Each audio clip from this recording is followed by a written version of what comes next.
Ako, Sandra, operator ng SPB Sora. Naggamit ito ng 7 araw na may total 142 meters. Ito po yung printer head. Ang ulit palit mo sa white, January 26. Ang order po, December 2024. Ito po yung cupping na may 60% good condition pa po. Head clean.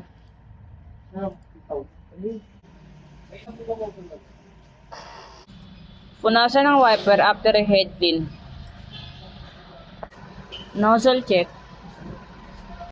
Ang uling pulit po ng damper, January 2024 sa colored. Sa white naman po, December 2025.